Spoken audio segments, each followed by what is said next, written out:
اچھا ایک چیز یہ ہے جی کہ حدیث سے ریلیٹڈ ہے کہ ترمذی کی حدیث ہے جس کی سند بھی مجھے پتا چلا کہ حسن ہے کہ صحابی کو جنم کی آگ نہیں چھو سکتی.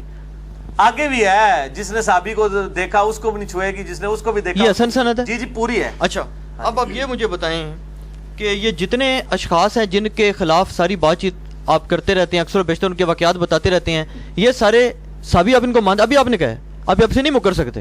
آپ نے ابھی کہا کہ میں ان کو جنتی بھی مانتا ہوں. جنتی بھی مانتے ہیں؟ ہاں. اچھا پھر مجھے یہ بتائیں, یہ میرے سے اس پہ بڑی بےزتی کی میری ایک بندے نے, کہتا ہے یار آپ کو شرم نہیں آتی, آپ لوگ جناب جنتی بندوں پہ بیٹھ کے تنقیدیں کرتے ہیں جو اللہ کی جنتوں میں بیٹھے ہیں. یہ کس نے کہا؟ آپ کو یاد نہیں آتی؟ میں اس کو اسی کی تنقید کا جواب دوں, کسی اہل حدیث نے کہا ہوگا. ظاہر اہل حدیثوں نے کہنا. تو اہل حدیث تو سب سے زیادہ جنتیوں پہ تنقید کرتے ہیں. معاویہ کی جنت کنفرم ہے یا عمر فاروق رضی اللہ تعالیٰ عنہ کی جنت کنفرم ہے؟ حضرت عمر فاروق رضی اللہ تعالیٰ عنہ کو بائی نیم جنت کی بشارت دی گئی ہے نا اشرا مبشرہ والی حدیث میں. حضرت معاویہ رضی اللہ تعالیٰ عنہ کو بائی نیم تو نہیں دی گئی نا, انڈائریکٹلی کبھی سمندری جہاد ادھر سے پکڑتے ہیں نا, بائی نیم تو نہیں دی گئی. جس کو بائی نیم بشارت دی گئی ہے اس کے سب سے بڑی گستاخی تو اہل حدیث کرتے ہیں. اہل حدیث نہیں کہتے ہیں جی ایتر شاہ جی میرے حال دیکھو نا, ان گردن سوٹ لیجئے, کہ عبداللہ بن عمر نے حج تمتع کے مسئلے میں حضرت عمر کی مخالفت کی. اہل حدیث تو ہر ممبر پہ یہ روایت بیان کرتے ہیں. کیوں جی؟ تو حضرت عمر جنتی نہیں ہے, ان کی غلطی کیوں بیان کرتے ہیں؟ کیوں بیان کرتے ہیں؟ پھر عبداللہ بن عباس رضی اللہ تعالیٰ کے بارے میں کہتے ہیں کہ وہ کوئی مسئلہ بیان کر رہے تھے, کسی نے کہا حضرت ابو بکر عمر یہ کہتے ہیں ان کا تم پہ آسمان سے پتھر برس پڑے, میں تمہیں نبی کی حدیثیں سناتا ہوں, تم ابو بکر عمر کے فتوے سناتے ہو مسند احمد سے. تو یہ حضرت ابو بکر عمر بائی نیم جنتی ہیں, ان کی توہین حضرت ابو ابن عباس نے کیوں کی, اور جو بیان کر رہے ہیں وہ بھی توہین کرنے والے. بخاری مسلم میں آتا ہے حج تمتع کے مسئلے میں حضرت علی نے مخالفت کی, حضرت عثمان نے جب بندی لگائی تو حضرت عثمان کی کیا توہین ہو جاتی ہے اس میں؟ جب سنت کی اسٹیبلشمنٹ کی بات ہوتی ہے توہین اس وقت ہوگی جب انجینئر محمد علی مرزا ورسز حضرت معاویہ رضی اللہ تعالیٰ عنہ ہوں گے. اگر نبی صلی اللہ علیہ وآلہ وسلم ورسز حضرت معاویہ ہوں گے نا, پھر وہ حضرت معاویہ کی توہین نہیں ہوگی, وہ نبی صلی اللہ علیہ وسلم کی سنت کو قائم کرنا ہوگا. میں نے بار بار کہا کہ میری مجھ نہیں کسی نے کھولی. دین کے مسئلے میں جب اہل حدیث ڈسکس کرتے ہیں حج تمتع کا مسئلہ, ابن عمر کی مخالفت, ہم کتنے ناہنجار ہوں گے کہ ہم کہیں کہ حضرت عمر کی توہین کر رہے ہیں. اگر حضرت عمر کی غلطی ہائی لائٹ ہو سکتی ہے, اور اس میں میں کہوں بعض لوگ کہتے ہیں جی حضرت علی کی کوئی غلطی نہیں بتاتا, اور بھائی حضرت علی کی غلطی میں نے کئی سال پہلے پورا لیکچر دیا ہے اجماع کی حجیت والا, جس میں نے بتایا صحیح بخاری میں کہ حضرت علی نے مرتدین کو زندہ جلوا دیا, تو ابن عباس نے آگے کہا کہ امیر المومنین نبی صلی اللہ علیہ وآلہ وسلم نے مرتدین کو قتل کروایا تھا, آگ میں نہیں جلوایا تھا. یہ سزا اللہ کے ساتھ خاص ہے, اللہ اپنے بندوں کو دے سکتا ہے. اور ترمذی میں الفاظ ہیں حضرت علی نے اس مسئلے میں رجوع کیا. تو غلطی تو کسی سے بھی ہو سکتی ہے, توہین تو نہیں ہو سکتی اس مسئلے میں اس کی غلطی کو پوائنٹ آؤٹ کرنا. باقی یہ جن لوگوں کی غلطی ہیں نا, ان کے خمیازے ان کی زندگی میں بھگتے گئے اور پھر ایشوز ریزالو ہو گئے. حضرت معاویہ رضی اللہ تعالیٰ کی غلطیوں کا خمیازہ آج تک امت بھگت رہی ہے, اس لیے وہ ڈسکس بھی ہو رہے ہیں. ٹھیک ہے نا جی, اور وہ ڈسکس ہو رہے ہیں بخاری مسلم کی حدیث کی روشنی میں. یعنی ہم نے گھر بیٹھ کے, میں نے کوئی ان کی خفیہ ویڈیو جو ہے وہ ویب کیم کے ذریعے بنا کے تو میں نے نہیں ریلیز کی ہے, میں نے بخاری مسلم سے حدیث بیان کی ہیں. اور وہ اگر کسی کو اعتراض ہے تو بخاری مسلم کے اوپر فتویٰ لگائے, مجھے نہ مارو, چور سے پہلے چور کی ماں کو مارو. اچھا یہ جو باقی جو شخصیات ہیں جیسے مروان ہیں یا یہ ولید بن عقبہ, عبداللہ بن سعد بن ابی سرا اور بسر بن ارطاد وغیرہ, ان ساروں کے مروان بھی صحابی ہیں؟ مروان کو بعض لوگ صحابی کہتے ہیں لیکن صحابیت اس کی ثابت نہیں ہے. نہیں باقی جو نام لیے ہیں یہ صحابی ہیں سارے. بسر بن ابی ارطاد, ان تمام کو بھی آپ مطلب ہے کہ سمجھتے ہیں کہ یہ تمام ان کو جنتی مانتے ہیں؟ جی انشاءاللہ تعالی جنتی ہوں گے انشاءاللہ تعالی. میں پولیٹیکل سٹیٹمنٹ دے رہا ہوں, اس کو قرید دیں, انشاءاللہ جنتی ہوں گے. جس نے ایک دفعہ بھی کلمہ پڑھا وہ جنت میں جائے گا. باقی اگر یہ حدیث لے کے جاتے ہیں ترمذی کی کہ جس نے مجھے دیکھا اس کو آگ نہیں چھوئے گی, جس نے اس کو دیکھا اس کو آگ نہیں چھوئے گی, جس نے اس کو دیکھا اس کو آگ نہیں چھوئے گی, تو میں پھر کہتا ہوں حضرت عثمان کے قاتلین کو بھی آگ نہیں چھوئے گی, کیونکہ انہوں نے کم از کم صحابہ کو تو دیکھا ہوا ہے. حضرت علی کے مخالفین خوارج, ان کو بھی آگ نہیں چھوئے گی کیونکہ انہوں نے بھی حضرت علی کو دیکھا ہوا ہے. عبداللہ ابن سبا کو بھی آگ نہیں چھوئے گی, اس نے بھی دیکھا ہوا ہے. جو ایک فرضی کریکٹر انہوں نے گڑا ہوا ہے, ویسے تو کریکٹر تھا لیکن بات کا ہے, اور پاس گل ٹر پوے گی. تو اجاج ابن یوسف جو صحابہ کا قاتل ہے اس کو بھی آگ نہیں چھوئے گی. وہ کہیں گے نہیں نہیں اس سے استثناء ہے, کہیں گے نا, خود ہی کہیں گے نا یہ جی, ٹھیک ہے نا جی. تو جس نے نبی علیہ السلام کو دیکھا اس کو آگ نہیں چھوئے گی, اس کے ساتھ امپلائڈ ہے کہ وہ مرتے دم تک ایمان پہ قائم بھی رہا. یہ جو منکرین زکات تھے, کیا انہوں نے حضور کو ایمان کی حالت میں نہیں دیکھا ہوا تھا؟ حضرت ابو بکر کے زمانے میں جو مرتد ہوئے ہیں وہ وہی ہیں نا جو حضور کے زمانے تک مسلمان تھے. مرتد تو وہی ہوتا ہے نا جو کافر ہوا ہے. حضرت ابو بکر کا کوئی سپین کوئی 100 سال کا تو نہیں، 2 سال کا ہے. اور حضور کی وفات کے فوراً بعد قبائل مرتد ہو گئے. بخاری مسلم کے الفاظ ہے کہ جی قبائل مرتد ہو گئے. مرتد کون ہوتا ہے؟ جو پہلے مسلمان تھا، فتح مکہ پہ مسلمان تھا. جو فتح مکہ پہ مسلمان تھا حضور کو دیکھا وہ کیا ہوا؟ صحابی. ٹھیک ہے جی. چلو یہ کہیں گے دیکھا نہیں ہوگا صرف مسلمان ہوا ہے، چلو پھر مان لینا، پھر بھی وہ روایتی چاہتا ہے تابعی تو ہے نا. ٹھیک ہے وہ مرتد ہو گیا نا. اچھا اس میں میری گل مکمل نہیں ہوئی شاید، رک جاؤ تسی من چھیڑ دیتا ہے. مرتد ہوا نا. مسلمہ کذاب کے ساتھ جو لوگ لگے وہ مرتدین نہیں ہے نا. تو بخاری مسلم میں حدیث ہے میرے حوضے کوثر پہ کچھ اصحاب لائے جائیں گے، میں کہوں گا اصحابی میرے اصحاب ہیں. مجھے کہا جائے گا میرے آپ کے بعد انہوں نے دین کو چھوڑ دیا تھا، الٹے قدم پھر گئے تھے، میں کہوں گا سحقا لمن غیر بعدی. اور اس میں الفاظ ہیں بخاری میں، حضرت ابن عباس کہتے ہیں یہ وہ لوگ ہوں گے جو حضرت ابوبکر کے دور میں مرتد ہو گئے تھے. حضرت ابوبکر، حضرت ابن عباس کا قول بخاری میں اسی حدیث کے ساتھ موجود ہے. ابن عباس کو بھی پتا تھا کہ اس حدیث سے کوئی غلط رزلٹ نہ نکال دے. شیعہ نے رزلٹ نکال کے ابوبکر عمر کو فٹ کر دیا، سنیوں نے رزلٹ نکال کے بریلویوں کو فٹ کر دیا جی یہ امتی ہے. ابن عباس نے جناب انہاں نوں اہل حدیثاں نوں بھی سمجھاتا کہ بھائیو بریلویاں تے نہ لائی ہو، یہ کسی اور دے بارے حدیث جے. ٹھیک ہے. اور انہوں نے پھکی دیتی، ابن عباس نے اہل حدیثاں نوں بھی پھکی دیتی، اور ادھر جناب رافضیوں نوں بھی پھکی دیتی بھئی ابوبکر عمر تے نہ لانا ہے. وہ نے جڑے ابوبکر عمر دے خلاف کھلوئے سن، اے بریلوی دیوبندی اہل حدیث نہیں سن بلکہ اس زمانے سن. اے صحابی کون ہے؟ اسی لیے آپ دیکھیں نا یہ نیف ڈار پارٹی ان حدیثوں کو فراڈ کہتی ہے نا. وہ کہتی ہے جس کے اوپر تو پورا مقدمہ شیعہ کا کھڑا ہے، حالانکہ بخاری مسلم میں درجنوں حدیثیں موجود ہیں. ٹھیک ہے. تو اس مسئلے کو سمجھیں، ہم صحابی مرتے دم تک ایمان پہ جو قائم رہا اس کو صحابی مانتے ہیں، اور انشاءاللہ تعالیٰ اس کو دوزخ کی آگ نہیں چھوئے گی. اور انشاءاللہ تعالیٰ یہ اللہ تعالیٰ کے ساتھ خاص ہے، وہ اللہ تعالیٰ کا معاملہ ہے، اس کے بندے کا معاملہ ہے انشاءاللہ کے ساتھ. ہاں جی. دوسرا، ہم کسی کی جنت دوزخ کا فیصلہ میں نے آج تک کیا ہے. میں تو آج پھر ویڈیو میں کہتا ہوں کہ یزید کو بھی اللہ نے معاف کیا، جنت میں جائے گا. میری باجت نہیں کھولی انہیں. ہم تو دین کے اوپر جو ظلم ڈھایا گیا ہے، دین کو بدلا گیا ہے، صدقہ فطر کو بدل دیا گیا، نمازوں کے اوقات کو بدل دیا گیا بنو امیہ کے دور کے اندر. ٹھیک ہے جی. حضرت علی کے اوپر ممبروں پہ لعنتیں کی گئیں. بخاری مسلم میں آتا ہے انہوں نے عید کا خطبہ جو ہے وہ نماز سے پہلے شروع کروا دیا. جو دین کے اوپر انہوں نے ظلم ڈھائے ہیں ہم تو ان کے اوپر رونا. چلیں وہ تو آگے آ جائے گا. ہاں وہ ہم نے تو کسی تو ذاتی دشمنی تو کسی سے بھی نہیں ہے. اس میں یہ تھا نا کہ یہ جو، بلکہ میرے ذہن میں اب اس کا نام نہیں آ رہا، وہ جو آپ نے بات کی نا کہ اس طرح تو وہ بھی اس میں کیٹیگری میں فال کاٹ جاتے ہیں کہ اگر اس نے اس کو دیکھا تو جنم حرام ہے، اس کو دیکھا تو جنم حرام ہے. وہ جو پچھلے دنوں ایک وہ شیعوں کی کتاب کا آپ نے حوالہ بھی دیا تھا، وہ جس کی بنیاد پہ کہتے ہیں سارا وہ جھگڑا اور فساد کی وہ پوری کہانی بنائی گئی ہے. وہ بھی میرے خیال ہے تابعی ہے، شاید جی حضرت علی کا میرے خیال سے تابعی ہے وہ. تو وہ بھی پھر اس میں کیٹیگری میں فال کر گیا. ہاں نہیں، سارے کذاب راوی جنہوں نے حدیثیں گھڑی ہیں وہ تابعین ہیں. سرکار حدیثیں کس ٹائم گھڑی گئی ہیں؟ صحیح مسلم کا مقدمہ پڑھیں. امام مسلم کہتے ہیں حضرت عبداللہ ابن عباس سے، ان کو کسی نے آگے کہا کہ میں آپ کو ایک حدیث سناتا ہوں. ان کا ٹھیک ہے سناؤ. پھر وہ جب چلا گیا تو حضرت عبداللہ ابن عباس نے کہا ایک وہ زمانہ تھا جب ہمیں کوئی حدیث سناتا تھا ہم بڑے متوجہ ہو کے سنتے تھے. اب ہمیں کوئی حدیث سنتا ہے تو ہم ذرا کیجول لے کے سنتے ہیں، اور ہم تصدیق اسی وقت کرتے ہیں جب ہم نے خود بھی وہ سن رکھی ہو، کیونکہ اب لوگ حدیثیں گھڑنا شروع ہو گئے. اور سیدنا ابن عباس کا ہی قول صحیح مسلم کے مقدمے میں ہے. ان کے سامنے حضرت علی کے کچھ فتاوا لائے گئے.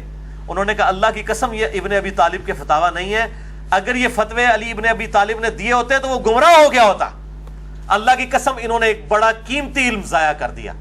حضرت علی کے فتوے ان کی زندگی کے فوراً بعد تبدیل کر دیے گئے، اور ابن عباس ان کا گھر کا گواہ کہہ رہا ہے کہ فتوے بدل دیے. اس کا کیا حوالہ دیا آپ نے؟ صحیح مسلم کا مقدمہ.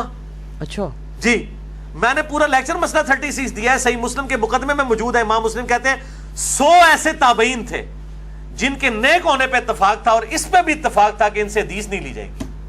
ٹھیک ہے. حدیث کے معاملے میں زیرو ہے. ٹھیک ہے. اچھا یہ بتائیں علی بھائی، تابعین سے بڑے تو قذاب ہی کوئی نہیں ہے. ٹھیک ہے. ساری جھوٹی حدیثیں تابعین نے گھڑی ہیں. خوارج سارے تابعین ہیں. خوارج کون ہے؟ ایمان کی حالت میں انہوں نے دیکھا نا، ان کی تکفیر تو ہم خوارج کی نہیں کرتے نا، اہل بدعت میں ان کو کہتے ہیں. ٹھیک ہے. تو یہ سارے تو قذاب، تابعین میں تو سارے بڑے قذاب پیدا ہوئے ہیں. تابعین کے اوپر تو جرح کی گئی ہے. ٹھیک. اچھا علی بھائی یہ بتائیں کہ ایک راوی کو پرکھنے کا، جیسے زبیر علی زئی صاحب سے آپ نے سوال کیا تھا، آپ نے کہا تھا جی باقی سب باتیں چھوڑ دیں، آپ یزید کے بارے میں ائمہ محدثین جو ہیں، ائمہ اسماء الرجال جو ہیں ان کے اقوال بتا دیں کہ وہی راوی ہے. اچھا اگر بخاری اور مسلم جو ہیں ان کے اوپر ائمہ محدثین نے ان کے عقائد تک بھی جرح کی ہوئی ہوں تو پھر آپ اس پہ کیا فیصلہ کریں گے, کس کو مانیں گے؟ اگر راوی ثقہ ہے اور صدوق ہے, نہیں راوی کی بات ہی نہیں کر رہا میں تو امام بخاری اور امام مسلم کی بات کر رہا ہوں. اگر ان کے کریکٹر کے ان کے عقیدے کے اوپر جو ہے یہ اہل سنت کے ائمہ محدثین نے اعتراضات کیے پھر کیا ہوگا؟ عقیدے پہ اعتراضات اس اعتبار سے ہیں کہ ان کے عقائد کے ساتھ کسی کو اختلاف ہے تو یہ کوئی حدیث لینے کی شرط نہیں ہے. حدیث تو جس کا عقیدہ خراب بھی ہے اس سے لی جا سکتی ہے, وہ بندہ سچا اور صدوق ہونا چاہیے, بندہ سچا ہونا چاہیے. کیونکہ اگر کردار پہ اگر آپ آگے سرکار اگر آپ کردار پہ آگے تو پھر حضرت مغیرہ حضرت بصر حضرت معاویہ حضرت عمر بن عاص رضی اللہ عنہ مجمعین کی حدیثیں پھر نہیں لی جائیں گی. اگر آپ کردار پہ بات کریں گے, کردار پہ یہ دیکھا جائے گا کہ اس نے نبی علیہ السلام پہ کوئی جھوٹ تو نہیں باندھا, بس یہ ہے. باقی اس کے عقیدے کیا تھے؟ صحیح بخاری کے کتنے راوی شیعہ ہیں, شیخ زبیر صاحب کو مضمون لکھنا پڑا ہے. کئی ایسے ہیں جو شیعہ مسجد کے امام ہیں, صحیح بخاری کے راوی, لیکن صدوق تھے, سچے تھے. آپ مجھے بتائیں اس کو, اب میں آج کے دور سے بتاتا ہوں کتنے گورے ہیں جو جھوٹ نہیں بولتے. آپ کے کئی کرکٹ کے پلیئر ہیں, کرکٹ کے پلیئر کہ اگر ان کی سنک ہوگی نا پیچھے وکٹ کیپر نے پکڑ لیا ہے اور امپائر نے آؤٹ نہیں دیا, یہ میں اس وقت کی بات کروں جب تھرڈ امپائر نہیں تھا, وہ خود بخود دستانے اتار کے تو بغل میں دبا کے چل پڑتے تھے. اس کو کہا جاتا تھا سپورٹس مین سپرٹ. سپورٹس مین سپرٹ جو ہے وہ کسی کافر میں بھی ہو سکتی ہے, ٹھیک ہے. اگر کوئی بد عقیدہ شخص ہے, اس نے اب اس عقیدے کو ایسے سمجھا ہے نا, مخلص تو ہے سمجھنے کے لیے, وہ اللہ تعالیٰ جانے اس کا معاملہ چاہے, تو اس طرح ہو سکتا. امام بخاری کو تو خود امام زولی نے ان کے استاد نے اپنی مجلس سے نکال دیا تھا, اور اسی امام زولی سے امام بخاری نے حدیثیں لی ہوئی ہیں. اب دونوں ایک دوسرے کو اگر غلط سمجھتے تھے, اس کے باوجود انہوں نے حدیث میں ان کو ثقہ مانتے تھے. امام مسلم نے اس لیے امام بخاری سے کوئی حدیث نہیں لی ہے, انہوں نے کہا میں زولی سے بھی نہیں لوں گا, بخاری سے بھی نہیں, دونوں میرے استاد ہیں. اس کے باوجود آدھی حدیثیں متفق انہوں نے لیا, ٹھیک ہے. تو یہ اتنا کوئی بڑا مسئلہ نہیں ہے, اس کو زیادہ اچھالنے والا اس کو ایشو نہیں ہے. اگر مطلب وہ سچا راوی ہے, اس کس سے جھوٹ ثابت نہیں ہے تو روایت لی جا سکتی ہے. اور یہ متفقہ مسئلہ ہے, میرا کوئی ذاتی نہیں بنایا ہوا, متفق ہے. ہاں جی. اچھا, اسی کانٹیکس میں یہ کویسچن کروں گا میں کہ جو ہماری اہل سنت کی جو کتابیں ہیں مین سٹریم, تقریباً ان کو تو آلموسٹ سب لوگ ہی مانتے ہیں جو تحقیق کرتے ہیں ان پہ.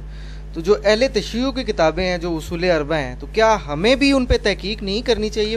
بہت کرنی چاہیے جی, کرنی چاہیے, کیوں نہیں کرنی چاہیے. ان کو بھی چاہیے کہ وہ بھی تحقیق کریں ہماری کتابوں کے اوپر, اور مجمع البحرین کو فالو کیا جائے. تو میں تو کہتا ہوں تحقیق تو ان پہ بعد میں ہوگی, اہل سنت پہلے اپنی کتابیں تو پہلے پڑھ لیں. ہم کتنی حدیثیں بخاری مسلم سے نکال کے بتا رہے ہوں, کہتے ہیں سیدھے سنی ہی نہیں, علی پتہ نہیں کتوں کٹ ہے. ان کا تو اپنا حال یہ ہے. اہل تشیع کے اوپر میں نے پورا نہج البلاغہ سے خلفائے راشدین کے اوپر خطبہ دیا ہے. کتنے شیعہ کہتے ہیں ہمیں پتہ ہی نہیں جی نہج البلاغہ میں لکھا ہوا ہے. نہج البلاغہ سے میں نے روایتیں بتائی ہیں کہ مولا علی کے سامنے معاویہ پہ لعنت کی گئی, انہوں نے کہا معاویہ کی غلطی علمی طریقے سے اس پہ واضح کرو, اس پہ لعنت نہ کرو. ان کے اعمال کو برا کہو, ان کو برا مت کہو, ٹھیک ہے. یہ نہج البلاغہ سے میں نے نکالا ہے سب و شتم کے خلاف, ٹھیک ہے. تو میں نے تو مطلب یہ اپنی کتابیں پڑھے, میں کہنا مہربانی کرو ایک دوسرے کی کتابیں نہ پڑھو, پہلے اپنی پڑھ لو, تو تمہوں کئی مسئلے حل ہو جاتے. مہربانی کرو اپنی ہی پڑھ لو. اچھا یہ بتائیں کہ سب تو پہلے قرآن پڑھو جی. کتابوں کی طرف فوراً بھاگتے ہیں, قرآن کی طرف کوئی نہیں بھاگتا کہ قرآن کے مطابق اپنے عقیدے پہلے تو. اچھا سنن کبریٰ میں آپ نے ایک روایت پڑھی, اس میں آپ نے فرمایا کہ حضرت امیر معاویہ رضی اللہ عنہ, یار چھاڑ دو سنی شیعہ کنفلکٹ تھا میرے انہی ویڈیوز میں, وہ نہیں یہ تو شیعوں کا تو مسئلہ بھی نہیں ہے. انہوں نے کہا جی کہ یہ پوچھ لازمی لوگوں نے کہا کہ بھی آپ نے پوچھنا ہے کہ سنن کبریٰ میں آپ نے فرمایا کہ حضرت امیر معاویہ رضی اللہ عنہ نے باقاعدہ ممبروں پر سرکاری خطیب کھڑے کر دیا کہ حضرت علی پہ تبرہ کرو. کہتے ہیں کدھر لکھا ہوا ہے؟ میں نے ساری روایتیں میرے بھائیوں بتا دی ہیں. میرا ایک کلپ چڑھا ہوا ہے سنی اور شیعہ کی کتابوں میں حق چھپانے کی 2 مثالیں, یہ آپ رومن میں لکھیں, وہ میرا کلپ کھل جائے گا, اس میں نے فزیکلی بتایا. یہ اس ٹاپک کو چھوڑ دیں, میں آلریڈی اس کو کر چکا ہوں. اچھا یہ اب انفیوں, اور میں یہ کہتا ہوں اجماع ہے اس کے اوپر. ان کو کہ انکار کس نے کیا ہے, کس بات کا؟ سب و شتم کا. سارے لوگ نقل کرتے آئے ہیں اور حضرت معاویہ کا دفاع کرتے ہیں کہ ان سے غلطی ہوئی ہے, لیکن سنی ہمیشہ ان کا اس حوالے سے دفاع کرتے آئے ہیں. کبھی کسی نے تاریخ میں کسی سنی محدث نے جو مین سٹریم کا کبھی انکار نہیں کیا اس مسئلے کا, ہمیشہ کرتے ہیں, اقرار ہی کرتے ہیں. ہم تاریخی روایتیں ان کے اوپر پیش کرنا شروع کریں گے تو مطلب بلوں کے اندر گھس جائیں گے. میں کہتا ہوں جی اجماع ہے سب و شتم کے مسئلے کے اوپر. اچھا ہاں بالکل. اچھا اب یہ انفیوں کا اعتراض آ گیا جی. ہاں جی. وہ کہتے ہیں جی کہ آپ ہمارے پہ چڑھائی کرتے رہتے ہیں کہ جناب یہ جو میرا چیلنج ہے کہ دیوبندی اور بریلوی مفتیوں کو، عالموں کو، کہ نماز کے طریقے کے اوپر بخاری مسلم سے لیکچر دیں. وہ کہتے ہیں جی آپ بخاری سے لیکچر دے کے نماز کا طریقہ ثابت کریں. ہمارا یہ قطعاً دعویٰ نہیں ہے کہ بخاری مسلم میں مکمل نماز کا طریقہ لکھا ہوا ہے. میں نے تو ریسرچ پیپر بھی پورا لکھا ہے نماز محمدی صلی اللہ علیہ وآلہ وسلم پہ. ہم یہ کہتے ہیں کہ مین جو سٹرکچر نماز کی ہے نا وہ بخاری مسلم میں آئی ہوئی ہے. جتنی آئی ہے مین سٹرکچر اس کے مطابق کیا ان کی سٹرکچر ہے، یعنی رکوع میں جاتے وقت رفع الیدین، رکوع سے اٹھتے وقت رفع الیدین، تورک کرنا، انگلی اٹھانے کا مسئلہ، جتنے مسئلے بخاری مسلم میں آئے ہیں اس کے مطابق سوائے اہل حدیث کے کسی کی نماز نہیں ہے. ایون علماء عرب کی بھی نہیں ہے نماز اس طریقے پہ. ٹھیک. اور یہ جو ائمہ اہل بیت ہیں ان پر میرے علم میں آیا کہ جو ائمہ محدثین گزرے ہیں اور ایون کہ امام بخاری وغیرہ کے اوپر بھی اعتراضات یہ لوگ کرتے ہیں جی انہوں نے ان کو اوائڈ کیا اور بعض نے تو بڑی شدید جرح کی ہیں ان پر. یہ اس کے بارے میں آپ کے پاس کیا نالج ہے؟ ظاہر ہے جی اس وقت ایک بدنامی تو بن گئی تھی نا سنی شیعہ کنفلکٹ کی وجہ سے. تو نہیں یہ بات درست ہے، نے بھی اوائڈ کیا ہے، امام جعفر سے حدیثیں نہیں لی ہیں. صحیح بات ہے. اس کی بنیاد بغض ہے یا کیا ہے؟ نہیں بغض نہیں ہے، ظاہر ہے کیونکہ اس پہ بعض اہل سنت کے یہاں بھی جو ہے نا تھوڑا سا غصہ پایا جاتا میں ہے. آپ کو بتاتا ہوں، دیکھیں ہمارے بڑے بڑے محدثین کے اوپر شیعت کا الزام لگا ہے. امام حاکم پہ لگا، امام عبد الرزاق کے اوپر لگا، امام شافعی کے اوپر. یہ وہ شیعت کے الزامات ہیں جو تواتر کے ساتھ ہماری یعنی اسماء و رجال کی کتابوں میں نقل ہوئے ہیں.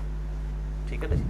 یہ انکان اور رفدن حب علی محمد، یہ اگر کوئی کہتا ہے نا کہ جی مجھے دیوان الشافعی نہیں ملا، یہ تواتر کے ساتھ اہل سنت کے محدثین نے اشعار نقل کیے ہیں امام شافعی کے اوپر، یہ بلیم لگائے گئے ہیں. ٹھیک ہے جی. یہ چیزیں نقل ہوئی ہیں تو وہ ظاہر ہے اس زمانے کے اندر یہ تفریق تو آ گئی ہوئی تھی نا. ٹھیک ہے. صحابہ کے دور کے اندر ایون حضرت علی کی شان بیان کرنے کے اوپر کتنی مصیبت کھڑی ہو جاتی تھی. میں آپ کو بتاؤں، میں تو اب بخاری مسلم کی جب حدیثیں پڑھتا ہوں نا میرے بعض کان کھڑے ہو جاتے ہیں. یعنی مروان جو ہے وہ جب گورنر تھا وہ مدینہ چھوڑ کے گیا، حضرت معاویہ کی طرف سے گورنر تھا، صحیح بخاری میں آتا ہے. ٹھیک ہے. تو وہ اپنی جگہ حضرت ابو ہریرہ کو گورنر بنا کے گیا، قائم مقام حضرت ابو ہریرہ رضی اللہ تعالیٰ کو. پیچھے عید کی نماز کا ٹائم آیا، حضرت ابو ہریرہ رضی اللہ تعالیٰ نے عید کی نماز پڑھائی تو اس میں پہلی رکعت میں غالباً سورہ الجمعہ تلاوت کی، دوسری میں کوئی اور سورت تلاوت کی. بعد میں آنے ہی لوگوں نے شکایتی ٹٹواں نے شکایت لگائی کہ جی اے دیکھو ابو ہریرہ نے تے اے کیتا ہے. تو مروان نے آگے پتہ کیا سوال کیا؟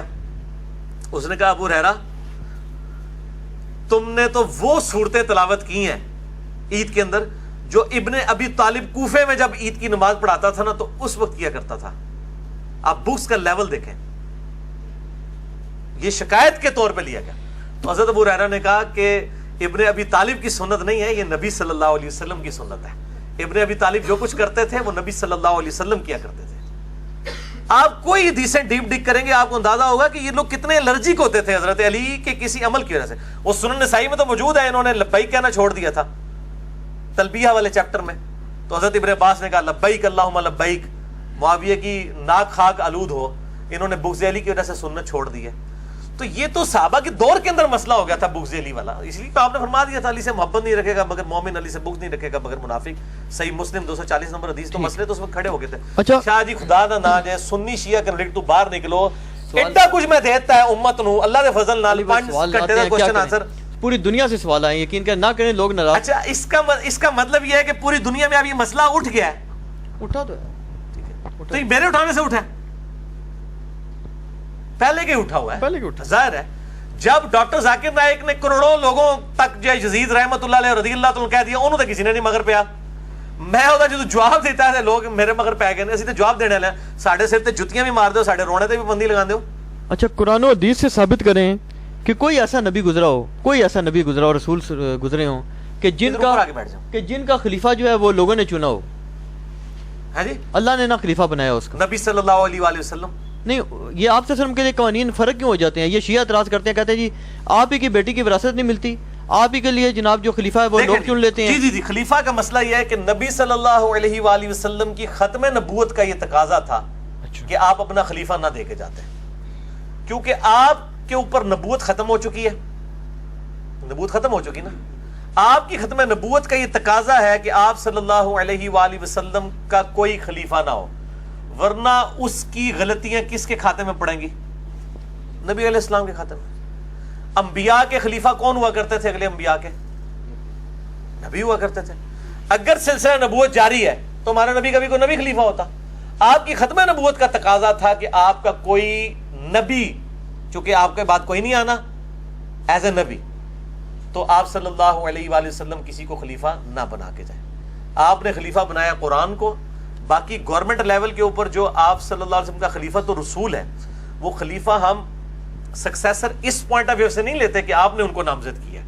وہ بخاری مسلم میں حدیث ہے، اما عائشہ خود کہتی ہیں، مسلم کی حدیث ہے کہ نبی صلی اللہ علیہ وآلہ وسلم نے جو ہے وہ اگر اپنے بعد کسی کو اپنا خلیفہ بناتے تو ابو بکر کو بنا کے جاتے، اور ان کے بعد عمر کو، اور ان کے بعد ابو عبیدہ بن جراح کو، لیکن آپ نے اپنا خلیفہ کسی کو نہیں بنایا. صحیح بخاری میں موجود ہے، کتاب المغازی چیپٹر میں، حضور کی وفات والے چیپٹر میں. ایک بندہ آگے کہتا ہے لوگ تو کہہ رہے ہیں کہ حضرت علی کو نبی صلی اللہ علیہ وسلم نے خلیفہ بنایا. اما عائشہ کہتی ہیں حضور کی وفات میری گود میں ہوئی، آپ نے کسی کو خلیفہ نہیں بنایا. میرا حدیث کرتاس والا 55B مسئلہ دیکھ لیں. اہل سنت کا کہیں دعویٰ نہیں ہے کہ حضرت ابو بکر صدیق رضی اللہ تعالیٰ عنہ جو ہے وہ نائب رسول اس اعتبار سے کہ آپ نے خود ان کو خلیفۃ رسول بنایا. مسلح پہ کھڑا ہونا تو ایک مطلب ثانوی چیز ہے نا، وہ تو حضرت علی نے بھی نمازیں پڑھائی ہوئی ہیں. اچھا علی بھائی ایسا مسئلہ نہیں ہے. ایک سوال یہ اجماع صحابہ سے ہے، ٹھیک، اجماع صحابہ سے. اور اجماع صحابہ میں بھی حضرت سعد ابن عبادہ شامل نہیں ہے. انہوں نے نہ ابو بکر کی بیعت کی ہے نہ عمر کی. بخاری مسلم میں آتا ہے. حضرت علی نے بھی 6 مہینے کی بعد میں کر لی. حضرت علی کی بیعت کے بعد اجماع صحابہ ہو گیا. ٹھیک ہے. ایک دو کا تو موقف شاذ بھی ہو سکتا ہے نا. اچھا یہ جو نسب ہے اس کے بارے میں کیا شریعت میں کوئی باقاعدہ اس کی کوئی فضیلت ہے یا نہیں؟ اور یہ جو نکاح میں جو کف کا مسئلہ بنتا ہے، لیکن نسب کی اسلام میں فضیلت اس اعتبار سے ہے کہ اگر کسی کے کرتوت صحیح ہیں تو پھر ظاہر فاطمہ ہی جنتی عورتوں کی سردار ہوگی، ہند تو نہیں ہوگی. پھر یزید جنتی نوجوانوں کا سردار نہیں ہوگا، وہ حسن و حسین ہی ہوں گے. اگر اعمال بھی ہیں پھر نسب کو تو اللہ نے قرآن میں کہا ہے ہم نے آدم کو جو وہ حضرت ابراہیم علیہ السلام کی اولاد کو چن لیا. بنی اسرائیل کیا ہے وَأَنِّي فَضَّلْتُكُمْ عَلَى الْعَالَمِينَ، اب بنو اسماعیل کو اللہ تعالیٰ نے چن لیا. لیکن محض نسب کے اوپر نہیں، اعمال بھی ہو. اگر آج کسی کے اعمال صحیح نہیں ہے تو وہ نسب کے اوپر تو نہیں فخر کر سکتا. تو اس کی بنیاد کے اوپر مطلب یہ جو ہے وہ، اور نکاح میں جو شرائط کف کی جو مسئلہ بن جاتا ہے، شرائط جو ہے وہ صرف ترغیباً ہے. صحیح بخاری میں حدیث ہے کہ اپنے کف میں شادی کرو. کف سے مراد ہم پلہ ہے. ہم پلہ میں بھی جو ہے وہ شیعہ نے خام خواہ ایک مصیبت کھڑی کر دی ہوئی ہے کہ جی وہ سید کا سید سے نکاح ہوگا. صرف یہ مسئلہ شیعہ نے نہیں کھڑی کی، یہ شاید آپ کو علم نہیں ہے اس کا. پیر میل شاہ صاحب، اہل سنت میں زیادہ مسئلہ ہی ہے. اہل سنت میں بھی زیادہ مسئلہ نہیں ہے. پیر میل شاہ صاحب نے زیادہ فتنہ کھڑا کیا، اور ان کی اولاد میں ہی پیر نصیر الدین صاحب نے ان کی مخالفت کر دی ہے. پیر نصیر الدین صاحب پیر میل شاہ صاحب سے مخالفت کرتے تھے اس مسئلے میں. اچھا، اسی وجہ سے ان کے والد صاحب نے ان کو گھر سے نکال بھی دیا تھا، اس اعتبار سے کہ تو نے اس مسئلے پہ بات نہیں کرنی. لالا جی وفات تک پیر نصیر الدین صاحب سے ناراض رہے اسی مسئلے کے اوپر کہ تو نے جناب ساڑھے دادا جی نال مخالفت کر دیتی ہے. یہ کف کا مسئلہ انہوں نے اٹھایا ہوا ہے. کف میں کیا صرف سید اور غیر سید ہی آتا ہے؟ کف کہتے ہیں ہم پلہ کو. اس میں امیر اور غریب کا چکر بھی آتا ہے. ایک سید PhD لڑکی ہے، ایک سید ان پڑھ لڑکے کے ساتھ بیاہ دی جائے گی، وہاں کف نہیں دیکھا جائے گا. کف میں صرف سید اور غیر سید ہونا تو نہیں دیکھا جائے گا، تعلیم بھی، سٹیٹس بھی، یہ ساری چیزیں دیکھی جائیں گی. جی کف تو ایسے مطلب ایک ایئر کنڈیشن کمرے میں پلنے والی بچی کو آپ جھونپڑی میں تو نہیں بیائیں گے. جواز کی حد تک تو ٹھیک ہوگا، لیکن اس کی ترغیب تو نہیں دلائی جائے گی کہ آپ اس کو لوور سٹیٹس کے اوپر لے آئیں. تو کف سے مراد یہ تھا ترغیب کے لیے تھا، یہ حلال و حرام نہیں تھا. ورنہ نبی صلی اللہ علیہ وآلہ وسلم خود بنو ہاشم سے تھے. آپ نے اپنی 2 بیٹیاں یک کے بعد دیگرے دی ہیں حضرت عثمان کو. اور سب سے بڑا رافضی جو ہے وہ یاسر الحبیب، وہ بھی مانتا ہے کہ نبی علیہ السلام کی 4 بیٹیاں تھیں اپنی. حالانکہ اتنے غالی رافضی نہیں مانتے، یاسر الحبیب مانتا ہے. اور یہ بھی مانتا ہے کہ حضرت عثمان کی عقد میں تھی. بس ہمیں زیادہ گواہی دینے کی ضرورت نہیں ہے. ٹھیک ہے. ہاں جی.